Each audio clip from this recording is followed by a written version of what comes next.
Local presentation of Read About It is made possible in part by a grant from Cox Communications of Oklahoma City, proud sponsor of this effort to promote reading, education, and literacy in our community. Murder and mystery in Bermuda will be the topic on Read About It tonight. Hi, I'm B.J. Williams. With me is Carolyn Hart to talk about her latest book, Resort to Murder. Susie Beasley will be talking with Jack Kinsey. Kids Corner will feature Rosemary Zarsky. We also have Doug Benton, Clyde Martin, and Tracy Jenkins. Coming up, Carolyn Hart. Read About It, a public service program of the Metropolitan Library System.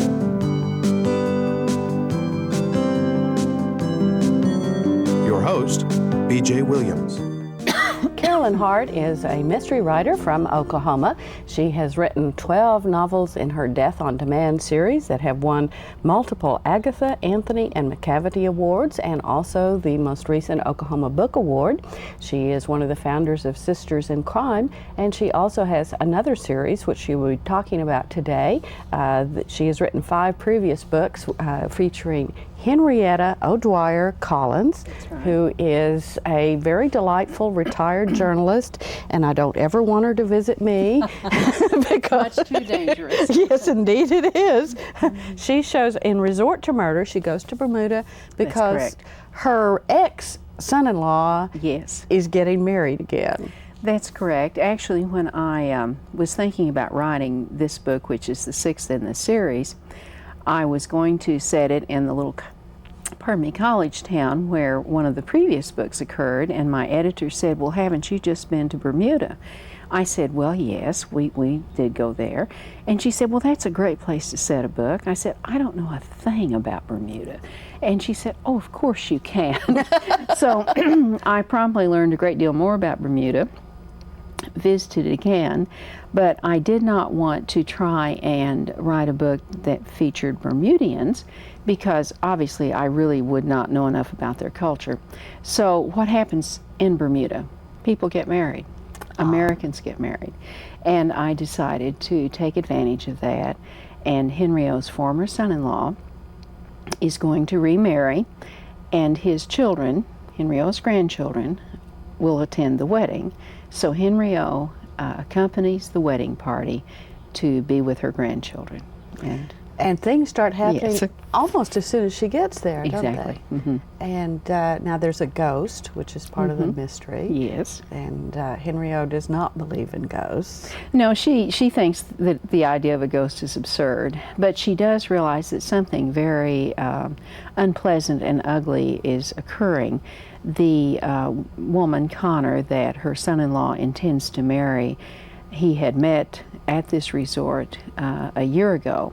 And Connor is the kind of woman who attracts men very easily, and she's always very hungry for attention. She had been the recipient of a good deal of attention from the husband of the hotel manager. And the husband of the hotel manager dies in a fall from a tower on the hotel property. This happened a year ago. And now there is a suggestion that his ghost is haunting the tower. And of course this is terribly distressing for Connor and casting a pall over the possible wedding festivities. Absolutely. Now she has brought, there are a lot of other people, not using Bermudians, you had to move a whole... I imported a whole group of Americans. Chartered a plane. No, actually, but the wedding party includes the former son-in-law, his 2 children, the bride-to-be, her 2 children, and the bride-to-be's family lawyer. So this is the group that comes from America. Well, I think the bride's oldest daughter has brought along her boyfriend. Yeah, and she has brought along her boyfriend. So it's a good-sized group. Gave me enough suspects. Yeah. You know. Well, and there were certainly plenty of them around. I was sitting there, okay, now, well, maybe, it could be this person. Well, that's what we strive for. Mystery authors love to mystify. Well, I think you did an awfully good job here. Thank you. Especially since I felt after finishing the book, and we won't get into details because we want other people to be mystified. We don't want to give the story away. Right. I felt there was a great deal of misdirection in here, because Henry O seemed to be investigating something that, although significant, was not the point. Right. And she, along with everybody else, assumed that was the central point Exactly. of it. And I noticed that she almost got herself accused of murder as well. Oh, yes, yes. There's all kinds of accusations that go around. Complete with eavesdropping on police inquiries. Surely Oh, that's yes. against the law somewhere. It might be, but she was very crafty about it. Right. Well, I enjoyed very much learning a little bit about Bermuda as we went through all of this.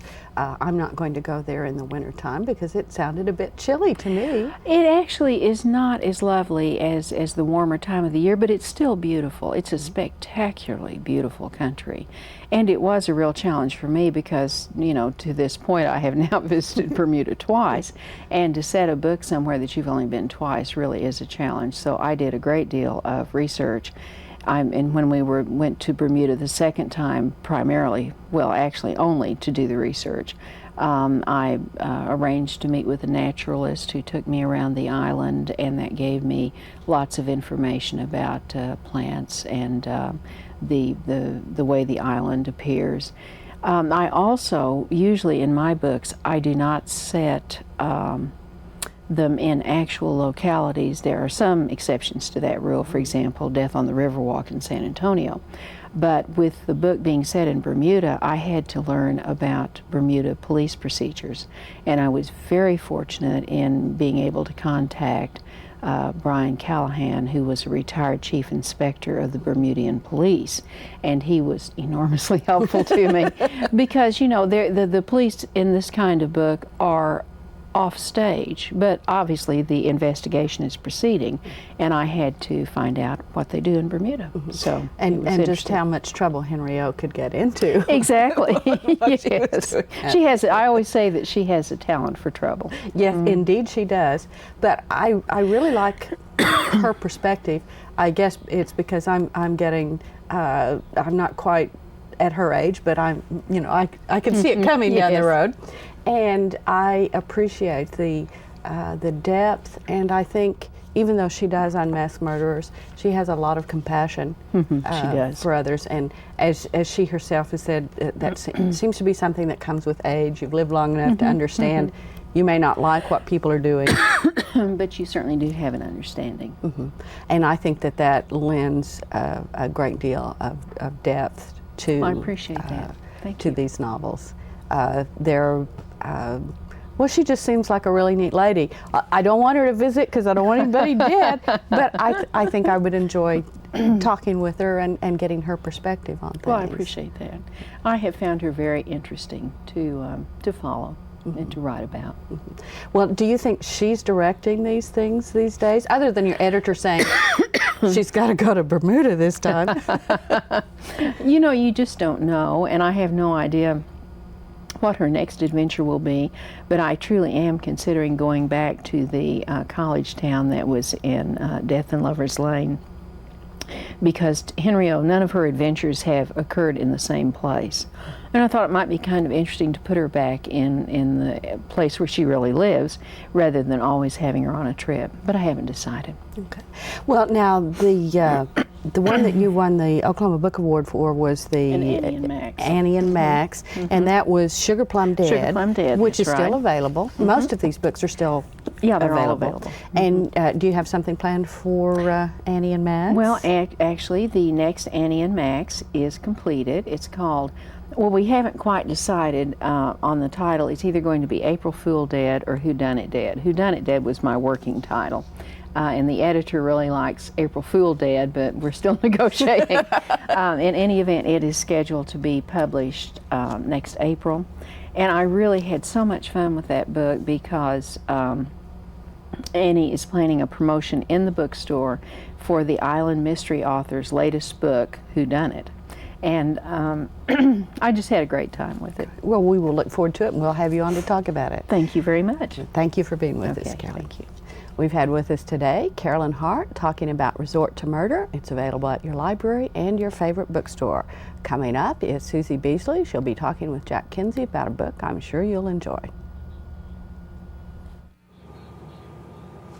Jack, tell us a little bit about Cracking Codes, the Rosetta Stone, and Decipherment by Richard Parkinson. Richard Parkinson is the assistant curator of Egyptian antiquities, the British Museum. He's edited this book, which celebrates the 200th anniversary of the discovering of the Rosetta Stone in Egypt by French engineers, which led to the deciphering and our ability to read ancient Egyptian hieroglyphics, which had been lost for 1,300 years. So that's the background information. What's your take on the book? What's the type of audience that would enjoy something like this? Well, it's written for adults. I think high schoolers could enjoy it for research into their special projects, because it does talk about the background of the stone, where it was, how it was found, the race or the competition as it was to decipher it over the next 100 years. It also has colored photographs and plates of the exhibit that accompanied this bicentennial exhibition. And the book is arranged. It starts out with the basic history of the Rosetta Stone, and then it follows through up until where it is now. It'll also talk about the writing system of ancient Egypt, the development of writing in Egypt, and how it went down to several different scripts. Well, actually, the stone is published in 3 different scripts: hieroglyphics, a cursive type of writing that the Egyptians used for business and legal matters, and ancient Greek. It was this combination of text side by side that enabled the rediscovery of the ancient hieroglyphics to be read again. Yeah. So Richard Parkinson, of course, working with the British Museum, he has had a lot of hands-on. Sure. And that's probably why he was selected too. And the exhibition has different types of text. They talk a lot about monumental art and the use of hieroglyphics and the writing system to not only glorify Pharaoh's deeds, but these sacred scripts that accompanied people to their afterlife, and the everyday dealings of lists and business receipts that accompanied the whole economic setup of ancient Egypt. Yeah, and that's quite fascinating too, due to the fact of how we are doing ours now on computers and and that was on granite stones. But it also allows us to look into a culture that was pretty much unknown to us. We're able to, like, again, not only read their great scripts, but their laundry lists, as it were. Of how they did business.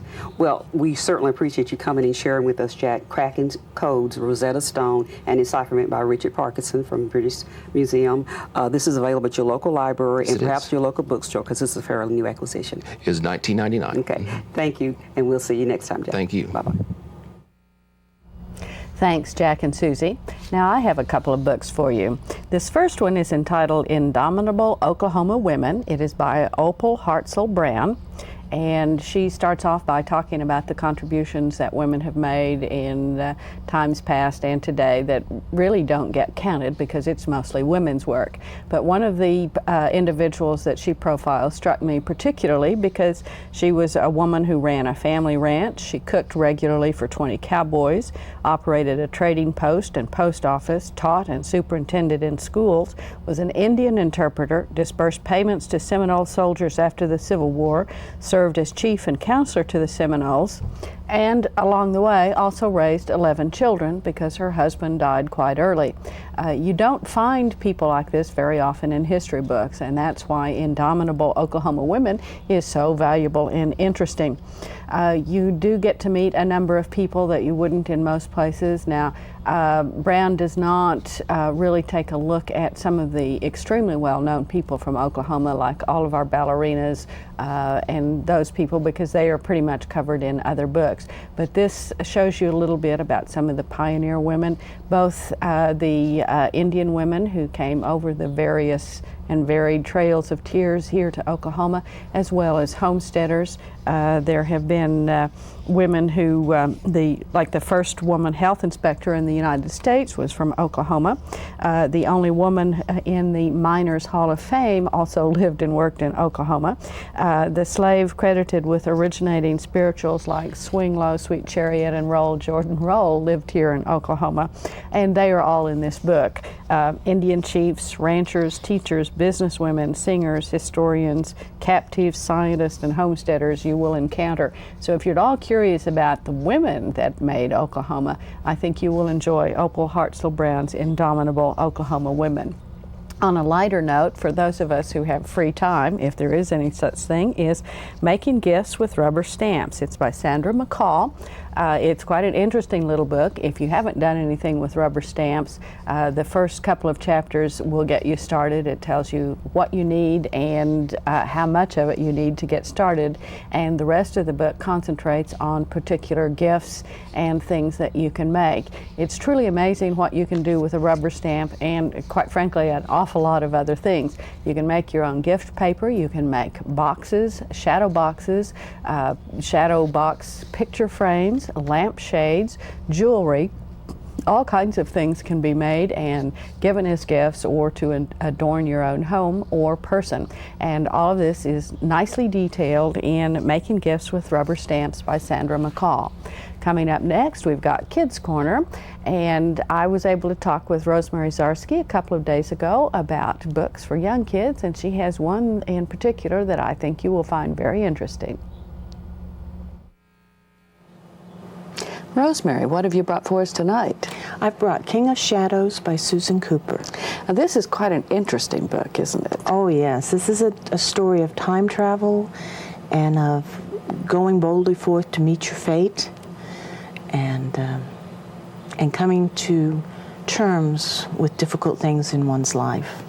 Our young protagonist has actually had a pretty difficult time just before the story gets started, hasn't he? Yes, he has. He's lost both parents, and he can't really accept the situation. So in the process of his grieving, he turns off his aunt, who is the only family member left to help him resolve these issues. And he really drowns himself in theater, doesn't he? That's his one escape. He seems to be a natural in especially remakes of Shakespearean plays, and he can just disappear into the world of acting. And as a result, he is selected to be in an elect group of boys that are going to learn a Shakespearean play and go to England and play at the Renewed Globe. Oh, how wonderful. He must be really excited about that one. Oh, yes, he is. But he's still got this chip on his shoulder. Oh, yeah. But he's real excited about it. But something really terrible happens when he gets to England. Poor kid. Well, it's the best of things and the worst of things. He starts getting sick before the actual performance, and they take him to the hospital because he gets sick so fast and his temperature rises so fast. And the doctor takes one look at him and isolates him because it looks like the bubonic plague. Oh no, that's a rather medieval disease, isn't it? Well, he wakes up and he's fine, but he's in Shakespearean times. Oh dear. In England, and he's got a whole new world to learn about. Well, does he end up at the Globe? Yes, he does. He ends up actually acting with Shakespeare. Oh, how neat. And learning things from the other actors, and also learning how to turn an adversary into someone who's not a threat, maybe not a friend, but not a threat, simply by acknowledging that person's needs. And you need all the non-enemies you can get because it's a dangerous world out there. It absolutely is. What age group would this be for? This is a very good novel for middle school, high school, just when they're starting to learn the things that they need to know to successfully navigate from childhood to adulthood. Okay, very quickly, the title and author again? King of Shadows by Susan Cooper. And this book is available at your library and your favorite bookstore. It's time now for the New York Times bestseller list. We'll start out with adult fiction, and number 10 on that list is Scarlet Feather by Maeve Binchy, The Last Time They Met by Anita Shreve, The Villa by Nora Roberts, Death and Holy Orders by P.D. James, A Painted House by John Grisham, First to Dine by James Patterson, Dreamcatcher by Stephen King, A Common Life by Jan Karon. Number 2 is Danielle Steele's Lone Eagle. And number 1 is On the Street Where You Live by Mary Higgins Clark. On the adult nonfiction list, number 10 is Comfort Me with Apples by Ruth Reichel. Stolen Lives by Malika Ofkir and Michelle Fitoussi. Fast Food Nation by Eric Schlosser. Walking the Bible by Bruce Feiler. Tuesdays with Maury by Mitch Albom. American Terrorist by Lou Michael and Dan Herbeck. In Harm's Way by Doug Stanton. Absolute Power by David Limbaugh. Number 2 is Founding Brothers by Joseph Ellis. And number 1 is Seabiscuit by Laura Hillenbrand. On the children's list, number 10 is The Case of the High Seas Secret by Alice Leonhardt. Ramona's World by Beverly Cleary. Clifford's Happy Mother's Day, written and illustrated by Norman Bridewell. The Captain Underpants Extra Crunchy Book of Fun by Dav Pilkey. Likes Me, Likes Me Not by Megan Stein. Holes by Louis Sekar. Harry Potter and the Sorcerer's Stone by J.K. Rowling. Number 3 is Harry Potter and the Chamber of Secrets, also by Rowling. Number 2 is Quidditch Through the Ages by Kenilworthy Wisp. Number 1 is Newt Scamander's Fantastic Beasts and Where to Find Them. Coming up next, we have Doug Benton from the Metropolitan Library System and the Oklahoma Gazette, and that renowned radio opera host and actor, Clyde Martin. And boy, do they have a book for you. Thank you, BJ. Doug, you have a book on rock and roll. Rock and roll. Okay, it's all yours. Rock and roll is here to stay is the title of it. It's a collection of essays and interview pieces. It's edited by William McNeil. No, not William McNeil. McKean. And it's very interesting. You know, I think a lot of us who don't know much about rock and roll tend to buy into the stereotype, you know, of the wild people, and all they're interested in is drugs and sex and money, and you know that's true for local theater maybe, but not always for rock and roll. Some of these guys are very literate, and they have things to say, and they do the music they do because. That's you know, it's because it's what they are. No, don't be a total cynic here. And the reason that I'm bringing this book in today, as we tape this, one of the last giants, I think, just passed away last Sunday. Joey Ramone. His real name was Jeffrey Hyman. Back in the 70s, you remember the 70s? Your mind was functioning back in the 70s. You remember disco? Now, disco, I don't know, what was your opinion? Did you like disco music? No. No, you didn't. Well, see, I don't know anybody who admits now that they did. A few people did. But disco was king. Disco was king.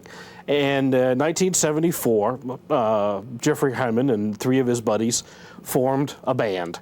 And they weren't very good, quite frankly. They knew 2 chords, and they knew how to play real fast and real loud. A lot of the critics at the time said that they sounded like they were playing chainsaws rather than guitars.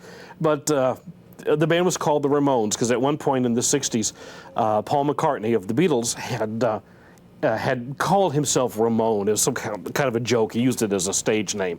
And so they took it. The band was called the Ramones. There was never anybody in it whose name was actually Ramone, although all the band members used that as their last name. There was Johnny Ramone and Dee Dee Ramone and Tommy Ramone and Joey Ramone were the 4 musicians in the band. And the significance of what they were doing at that time was pop music had gotten full of violins and harpsichords and orchestrations, and it was getting pretty fancy. And the Ramones threw all that stuff out. It was just guitars played real loud and real fast and a drum set. And they had a small following in the United States. They ended up going to England to play some concerts, and they really clicked over there. The Sex Pistols, were developed after the Ramones came along, the Clash and other punk bands. The Ramones were the first band that is now, we call it punk music, the first punk band. And you can probably remember the hairstyles and the clothing that went with the punk movement. It all kind of started with the Ramones. Yes, I remember you like that. Yeah, well, I do. You remember me looking like that? No scars on me, no facial scars. But but they started something new in music in the 1970s, and this is in memory of Joey Ramone. Good, good. And the book is Rock and Roll Is Here to Stay. All right. Thank you, Doug. Thanks, Doug and Clyde.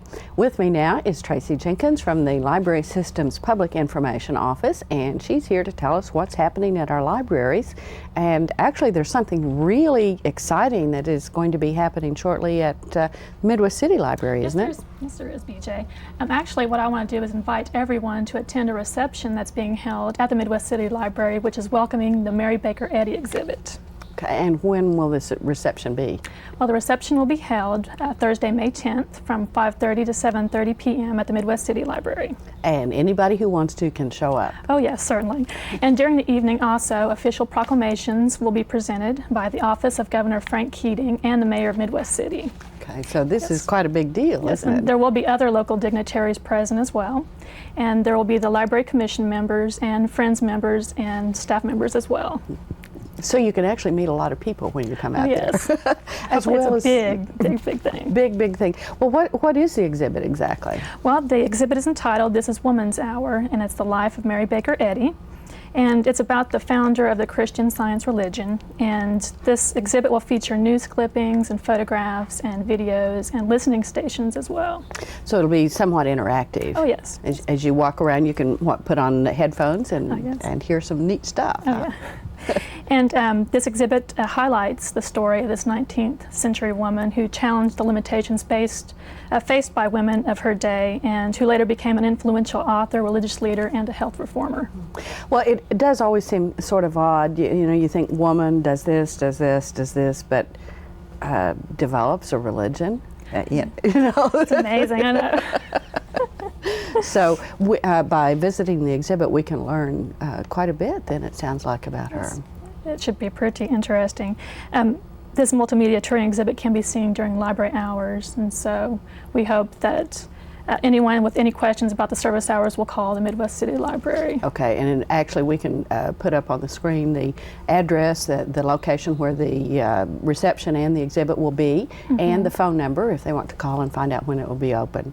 Now, is there a charge for this? Oh, no charge. It's funded by the writings of Mary Baker Eddy, and it's supported by the Friends of the Metropolitan Library System. So all you have to do is show up and yes. go through. And actually, when you get through there, you could probably visit the library and check out Oh, yes, some most books. certainly.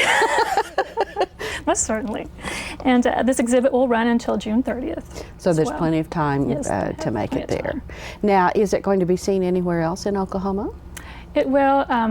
There will be short little mini exhibits, I guess, at some of the other libraries at later dates, but we don't have those at this time. So if you want to see it, you have to come to Oklahoma City to the Metropolitan yes. Library Oh, System. yes. Okay.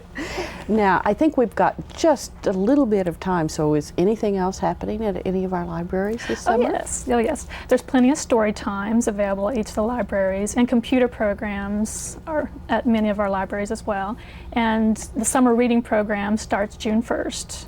And that is important for, That is important all for- the kids up through 6th grade, I think it is. And they need to come to their library and sign up, don't they? Oh, yes. And if anyone has any questions about any of these events, they can call the Public Information Office at 231-8618. Okay, and we can really tell them what's going on, can't we? But remember, again, the reception is... It's Thursday, May 10th from 5:30 to 7:30 p.m. at the Midwest City Library. And everybody's welcome to come to that. Yes. And we're hoping to see everyone there. Great. Well, thank you very much, Tracy. Thank you. And thank you for joining us. We'll see you again next week.